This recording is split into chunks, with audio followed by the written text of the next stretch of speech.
here. We welcome you into this space for this sacred time of remembering, of challenging, of holding space for this vigil.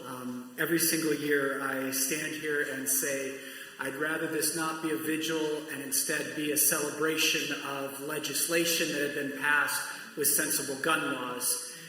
And unfortunately, we know that that's getting more challenging in the current climate. We know that we face an uphill battle in a lot of ways, and that sometimes ears are not always open, minds aren't always open, hearts aren't always open to conversation. And yet, you all are here. You all are here because each and every one of you know the importance of not forgetting those who have died tragically because of gun violence. You are all here as a witness, as a presence, that this night matters. And you're all here as a commitment to continue to do what you can. And so, with gratitude, we thank you so much for being here. If there's any way that the church can make you feel welcome, please don't hesitate to ask. But again, we open space tonight, and I think especially in the world in which we live, it's always important to remind ourselves that this is a safe place, that tears can be appropriate, that holding one another can be appropriate, and just opening ourselves to the presence is appropriate. So again, on behalf of the whole church, welcome, and I will invite Rabbi Singer to please come forward with her reflection.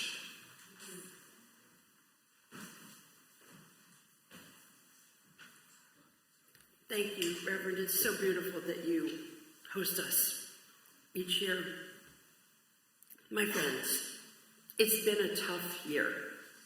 Election years are always difficult, and this year was no different. It got to the point in late summer where I will tell you I stopped watching the news entirely.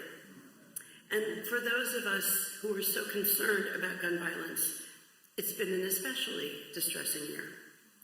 Republicans have long made crime a major talking point. Their emphasis is on urban crime and violent criminals invading middle-class neighborhoods. Their goal has been to frighten susceptible donors. This misguided emphasis has left us reeling. We know that gun violence prevention is not simple, and that glib sound bites don't help.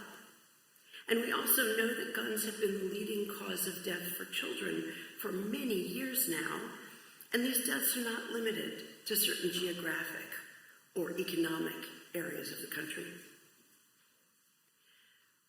For me, when it comes to gun violence, after the monstrous school shootings, the ones I find most distressing are when a child finds a loaded gun and kills a sibling or playmate, or even him or herself. Like me, you probably heard about the 7-year-old in California who on Monday killed his 2-year-old brother. They were in the family truck. The mother was standing outside the vehicle unloading stuff from the trunk when the older brother found the loaded and unlocked gun in the glove compartment. For more than a year, I drove around with a brand new gun lock in my back seat. I tried to give it away dozens of times to gun owners. No one wanted it. They were polite, but firm, certain that they had no need. And not one person said to me, "Oh, I already have one," or "I already have enough." But here's the thing about being in the business of prevention. It's not easy to know if you've been successful.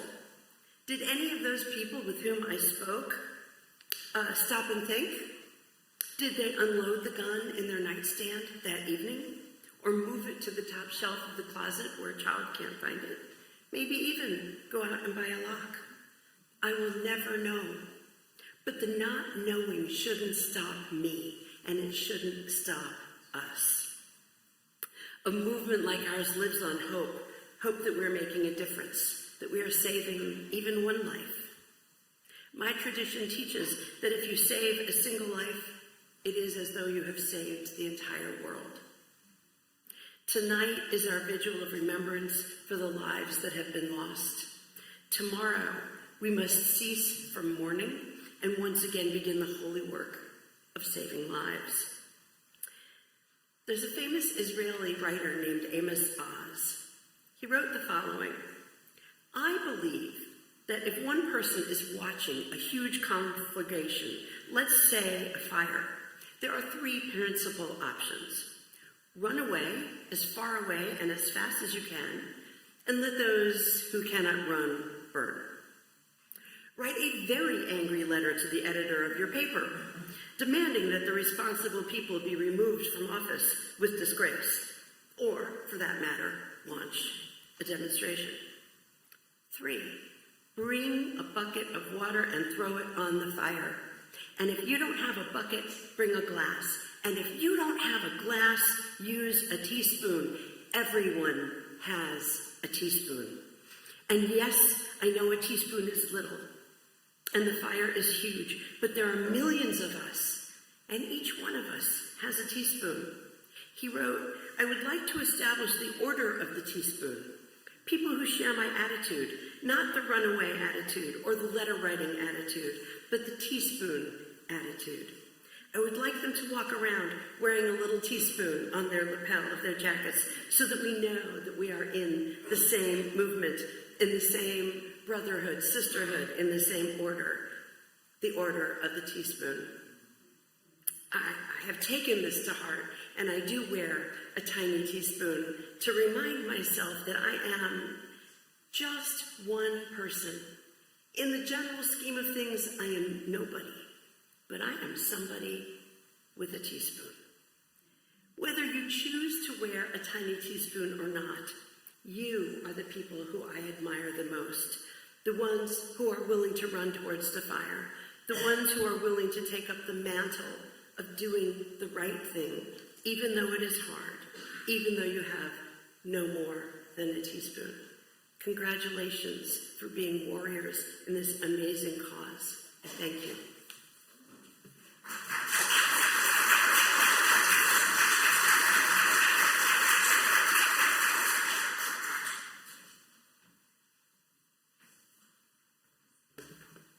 That's a hard act to follow. Let me first welcome everyone here tonight. I so appreciate seeing all of you, and everyone here appreciates seeing each other. I also thank the people who are online watching us via live stream. Some of this, I believe, Rabbi Jen said already, but every year more than 124,000 people are shot in this country, and nearly 49,000 of them now die. Some live with lifelong injuries, and some, including our speakers tonight, live forever with grief. Some, again like our speakers, work tirelessly, as Rabbi Jen said, so other people won't have to go through what their family has suffered. I think you also said that guns have been for a while the leading cause of death among children in this country. 23 young people shot every day. At least 5 of them fatally. Someone's being shot out there right now, and they're under the age of 19. A gun in the home raises the risk of suicide by 300%, according to statistics reported by our National Brady colleagues, whose tireless work for a Safer America covers courtrooms, Congress, and communities. And they've been there for 40 years, more than 40 years. And some of us have been doing this for a while ourselves. We all know that this work doesn't see results overnight. It can be a lifelong process, and that's okay. We feel the malaise, I've said it to a few people here tonight, between the election, the hurricanes, and now the holiday season. It's hard for people to get going and to get out and to do, but here we are. So members and friends of Brady, Sarasota are in our 11th year of fighting this fight. I'm not going to list all the things that we've done or do, but I will point out that there's a sign-up sheet in the back. If you'd like to get our weekly emails, we'd love to have you be more involved than you are if you're not. We need more members of our chapter's executive council at this point. We need tablers, networkers, event organizers, you name it, people just with good ideas. We need for you to show up. And I don't have to stand up here every year and talk about Floridians and others throughout this country who have died too soon because of an untreated public health crisis, because you know about that already. We joined Brady chapters, we join and have joined Brady chapters all over the country. The first time was 8 years ago to hold our first vigil here. And we honored the children and staff who were murdered at Sandy Hook Elementary School, which was really my first connection to this issue. We remembered at that point those who were shot at the Pulse nightclub in Orlando several months before we had our vigil. And a few years later, we remembered those killed at Marjorie Stoneman Douglas. There are people in this room who have lost friends and family to homicides, suicides, unintentional shootings, and mass shootings. And some of you have talked about it and some of you haven't. Please know that you can. There's so many people here you can talk to if it's something you need, and if it's something you don't, we understand that too. Someday we will have legislators who listen to the majority of Americans, gun owners and non-gun owners alike, who agree that enough is enough, and that there are solutions we can agree on, and that 2 little kindergarten boys from California didn't have to be shot earlier this week. So again, this is my 8th time standing up here, and you've heard from me enough. So now please sit back and hear the special music and the meaningful reflections and speeches, and simply pause to remember the victims of gun violence. And at this point, I think we'll have the lighting of candles in their memory. Henrietta.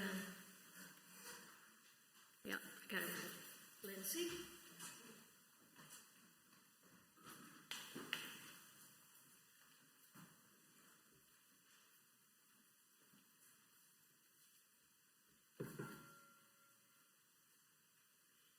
Tonight, we remember 26 people who died in a horrific shooting at Sandy Hook Elementary School 12 years ago next week, and have been memorialized since by yearly vigils around the country like this one. 20 were children between the ages of 6 and 7 who would have graduated from high school this year. The others were their teachers and other staff members. In addition to schools, mass shootings have occurred in malls and office buildings, places of worship and concert venues, bars and people's homes. More than 600 of them for each of the last 4 years. There have been more mass shootings than days in 2024. At parades, parties, and sporting events. On a Chicago area train, as passengers sat sleeping. At Tuskegee University, Tennessee State, and near the University of Louisiana, and at Appalachia High School in Georgia. We light our first candle for all the victims of mass shootings.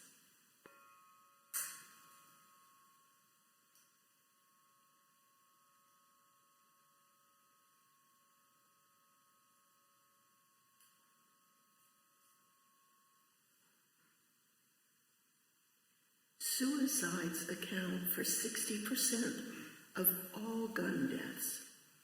They may be veterans suffering from PTSD, depressed teens acting on impulse, people with problems they see as insurmountable.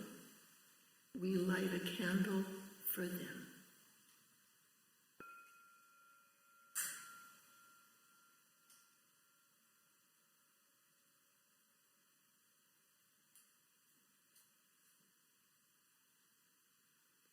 Every 16 hours, someone in America, usually a woman, is shot and killed by a current or former intimate partner. We light a candle for the victims of domestic violence.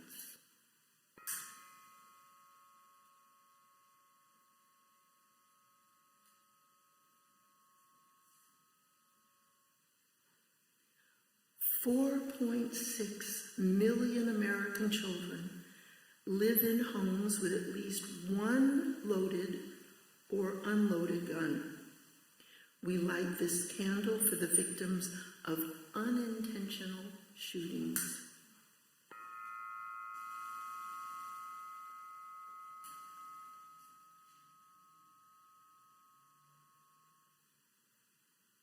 On average, police shoot and kill more than 1,000 people every year, a disproportionate number in Black and brown communities. In addition, civilians have shot and killed or wounded more than 135 members of law enforcement so far in 2024. We light a candle for the victims of unjustified shootings by and of police.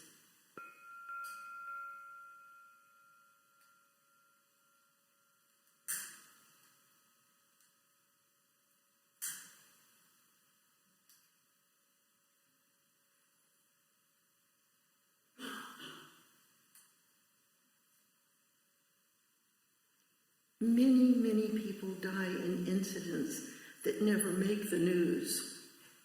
We light a candle for the victims of street violence.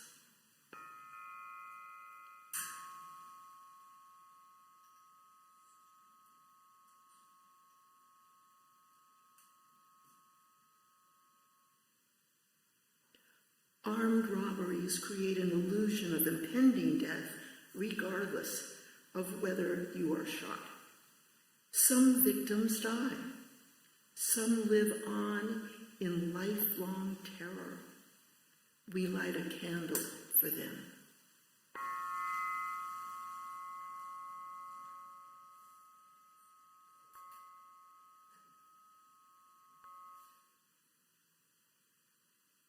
The number of domestic terror plots and attacks are at the highest they have been in decades, according to nonpartisan security experts.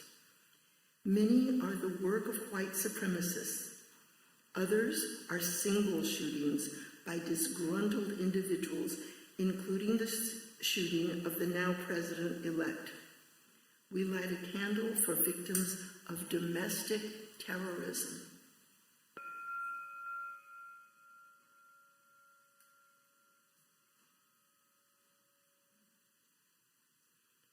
Giffords reports there are roughly 10,000 hate crimes involving guns each year because of someone's real or perceived race, color, religion, national origin, sexual orientation, gender identity, gender or disability. We light a candle for these victims.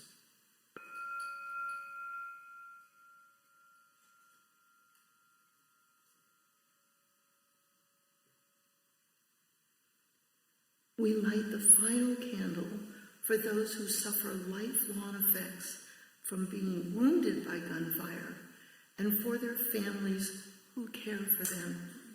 We also include all those like Manny and Patricia Oliver who face a lifetime of grieving for someone they loved and lost.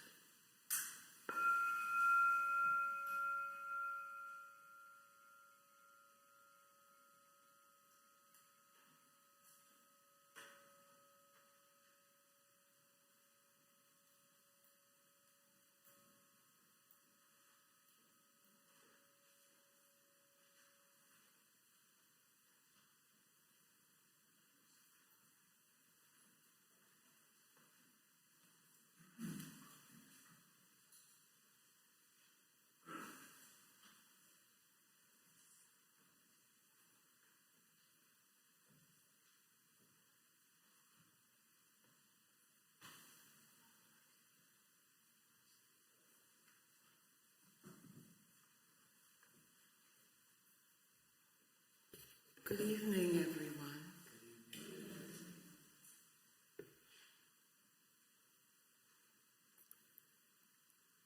Listen, hear. How many times do we hear in the news students were killed in school? How often do students fear they could get shot in class? Listen, hear.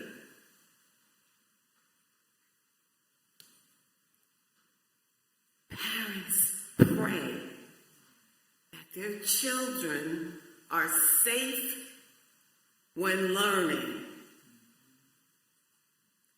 Teachers do not feel safe to teach and worry their students may not be safe in school. Security guards are a common tool. Listen, hear.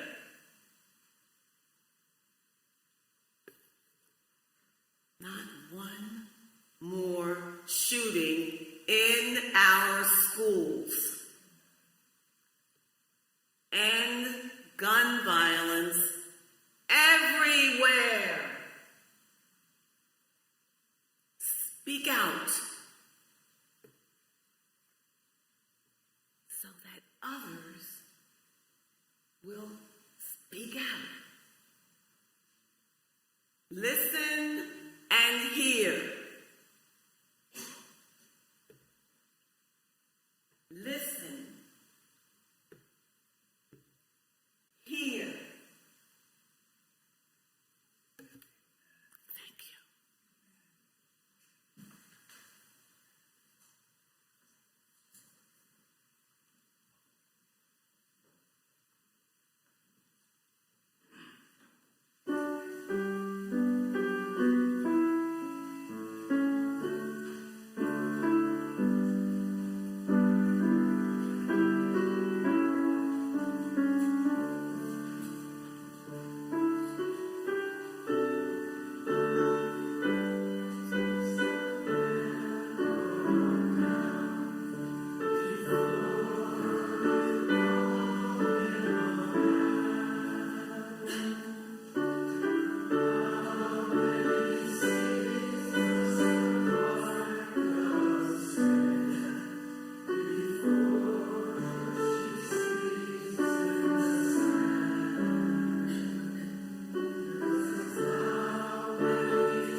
I'm not going to say much because I want them to tell us their own story, but Manny and Patricia traveled this country talking about their son, talking about gun violence. I'm so very, very pleased that they're here with us tonight. Patricia flew down from New York, where she had an event early this morning, and Manny drove the yellow school bus over from Parkland. So they came a long way to be here, and we didn't come quite as far, but we're here. Come on up, you guys.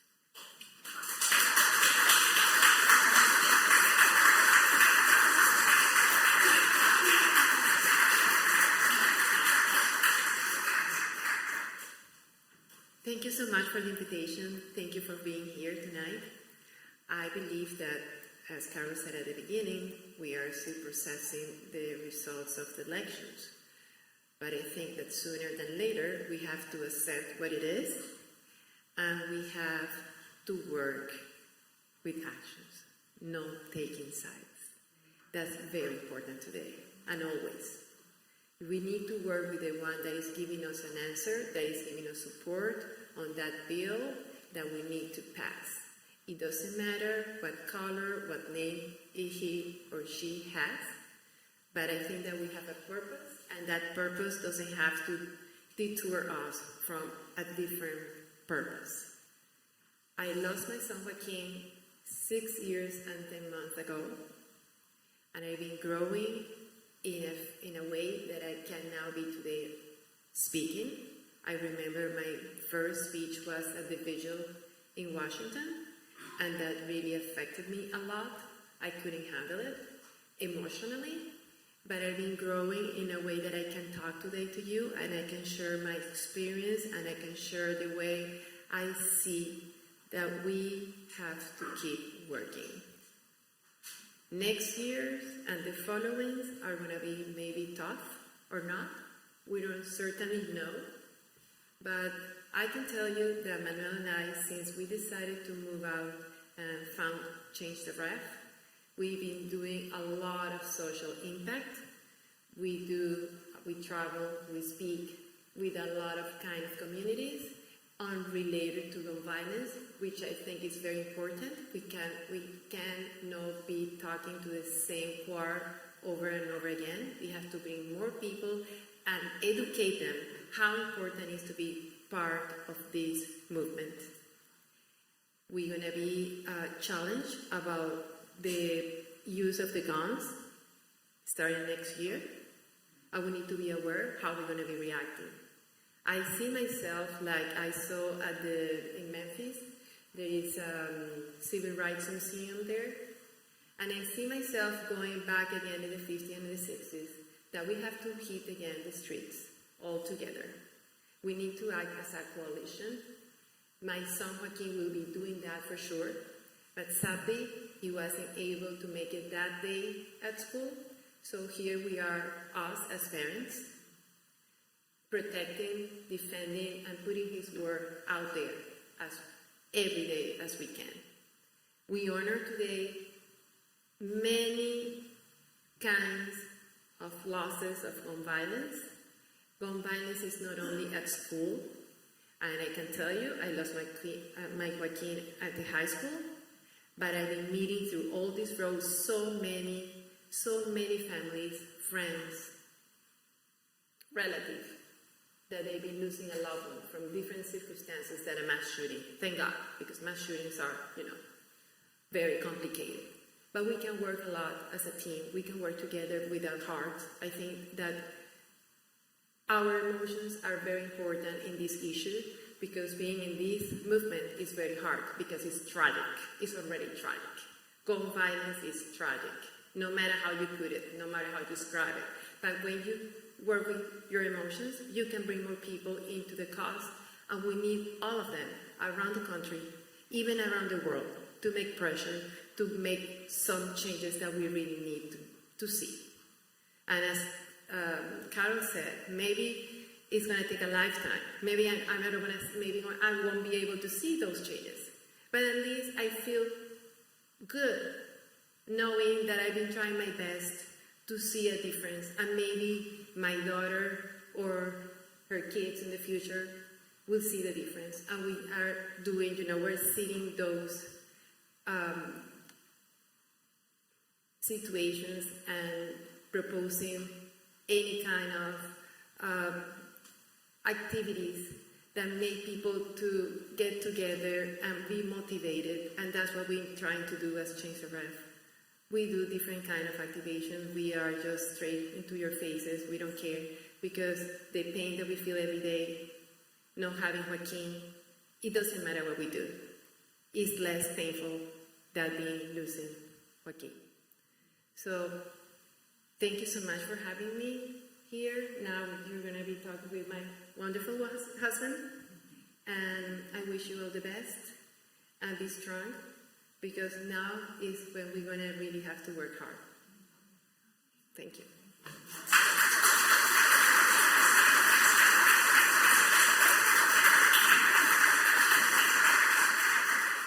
Hello, everyone. That was my amazing wife, Patricia. Let me try to make you feel a little better. Let me see what I can do so we can change the mood here. We lost our beautiful son, Joaquin, almost 7 years ago. And we fight every single day since the last 7 years. And the reason why we fight is because we are Joaquin's mom and dad. And we understood that the day that we lost Joaquin didn't lose his mom and dad. And we understood that our role as parents continues. And that applies to sisters, brothers, wife, husbands, sons, daughters. Once you realize that you're still here, that will motivate you to start doing different things, or maybe the same things, but now you have a purpose. My life as a father was not over 7 years ago.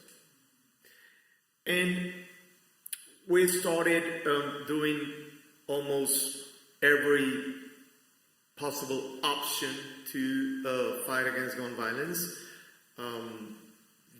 We are the rebel side of the GVP.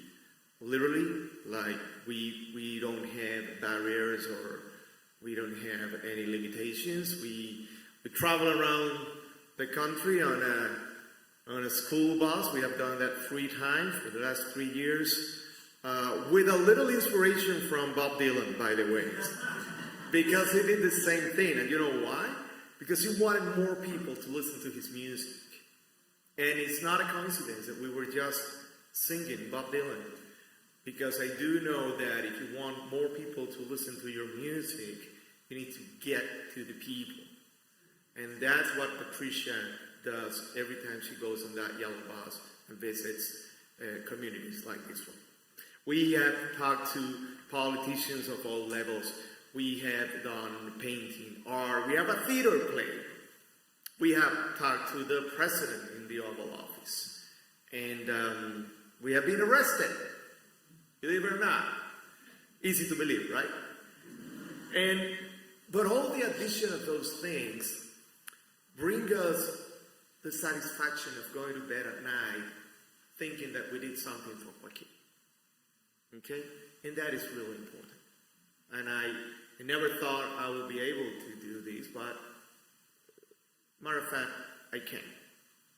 And between all the things that we have done vigils. And those are the hardest ones. That's the one where you really feel that that person is not here anymore. But you can think that every day, or you will, because we are in that never-end sadness. But you can add a little purpose to it. And yes, there's a lot of political inaction, but again, 2018, 2020, 2022, 2024, that's 4 combinations of Senate, Congress, White House that I have lived since I lost my son Joaquin. And I don't see enough action in none of them. So, what's coming next year, I have been practicing for the last 7. I know what I'm doing on January when we set up our theater play in DC, 3 blocks away from the Capitol Hill for a whole month. I know what I'm doing. And I invite you to know what you're doing. Get to know things that will make a change and motivate yourself and help people like me as the same way that I think I can help people like you. Listen, it's impossible to turn or grieve into purpose. It's never going to happen. We know that. But it is possible to add a little purpose to our grief. And that might be the key to keep on going. Because our loved ones deserve it. Thank you for having us here today.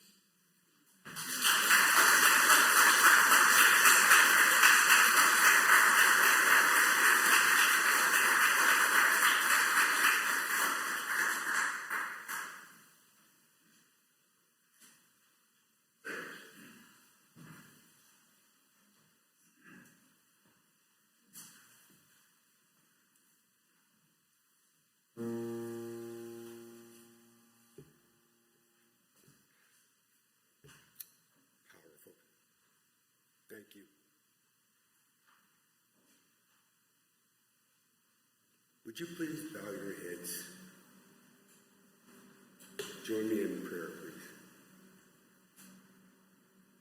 Almighty, benevolent, and merciful God, thank you for this day and this gathering.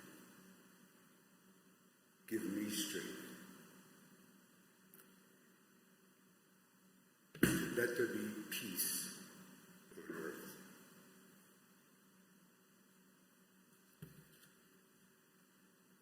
Let there be peace on earth, and let it begin with me. Let there be peace on earth, the peace that was meant to be, with God as our Creator, siblings all are we. Let us walk with each other in perfect harmony. Let peace begin with me. Let this be the moment now. With every step I take, let this be my solemn vow, to take each moment and live each moment in peace eternally. Let there be peace on earth, and let it begin with me. Oh, let there be peace on earth, and let it begin with me. Let there be peace on earth, the peace that was meant to be, with God as our Creator, siblings all are we. Let us walk with each other in perfect harmony. Let peace begin with me. Let this be the moment now. With every step I take, let this be my solemn vow, to take each moment and live each moment in peace eternally. Let there be peace on earth, and let it begin with me. I said, let there be peace on earth, and let it begin with me.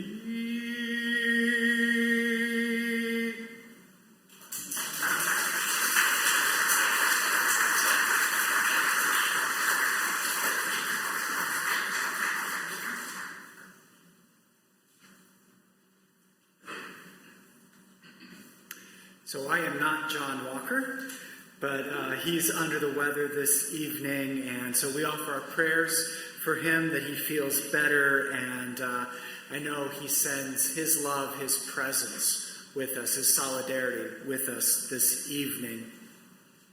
Felix, thank you so much for singing. That is such a powerful song, such an inspirational one. And it reminds me that this coming Sunday, in just a few days, in the Christian year, we're in the season of Advent, and this coming Sunday we'll light the candle of peace. That tonight is not lit, because the candles that are lit tonight remind us of those victims of gun violence. Victims of gun violence in all different settings, in all different places, affecting all different kinds of folks. From schools, to concert venues, to synagogues, mosques, churches, to homes and neighborhoods. And my guess is that every single one of you is here tonight because there is already a connection. Like me, maybe you have children. Mine go to Florida State, and I am painfully aware that throughout all of their school career, they've had to live with the reality of gun violence. They've had to be talked to with their teachers about active shooting drills. And in one case, at Riverview High School a few years ago, there was even a call that there was going to be gun violence there, and my children were evacuated to the football field, making frantic calls and texts, along with every other child. We know that our children aren't always safe, and there's not much we can do. Right here at our own church, over the last few years, we had to form a safety committee that became our security committee. We lock our doors on Sunday mornings and keep ushers back there to watch. I know at synagogues you've had to hire off-duty police officers. Same for mosques. We sense that. We sense it within us. And at the same time, we gather tonight to not give in to the fear. To not just raise up our hands and say we can't do anything. We gather tonight because we do believe that peace can begin. We gather tonight because we have already heard from Patricia and Manny that there are things we can do.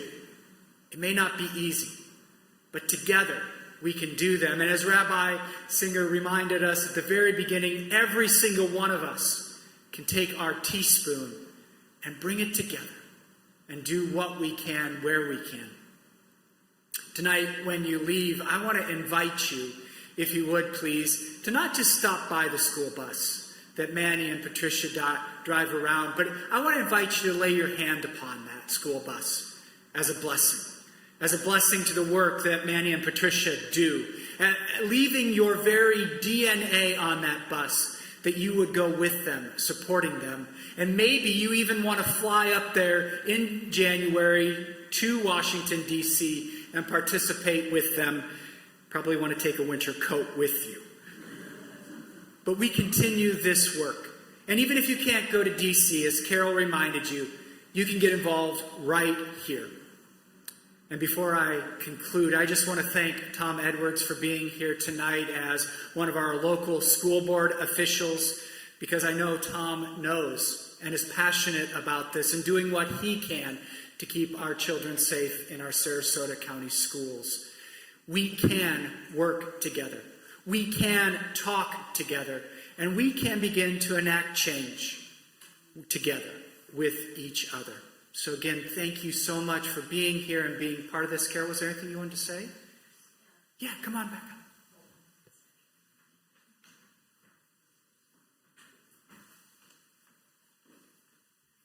Without falling on the steps once, I just have some thanks that I want to say to all of those helping tonight, from our speakers to our musicians to our candle lighting team. We thank Pastor West for helping us put this vigil together every year. This is a special place. This is a life-affirming place. It's my church too, and That was wonderful, thank you.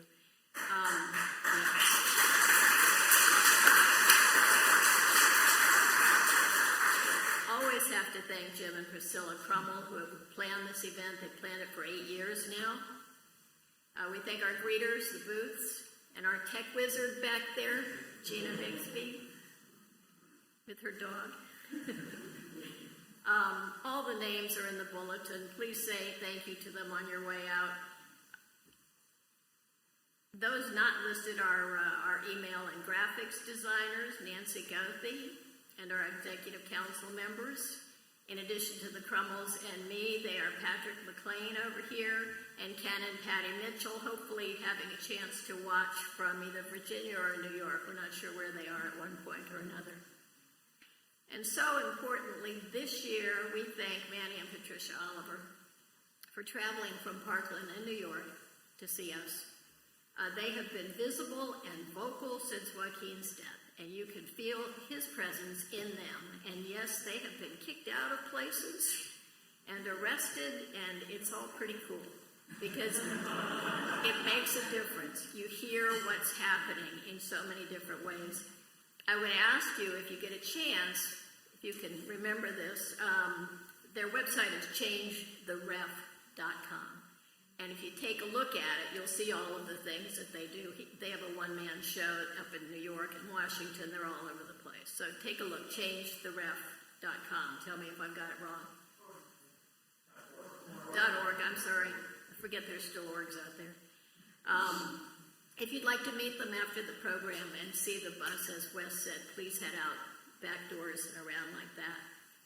And now, if you would, it's become a tradition. Stand, join hands if you are so moved, and we will sing, We Shall Overcome. And I thank you, Lynn Woodman, for once again leading us in the music here.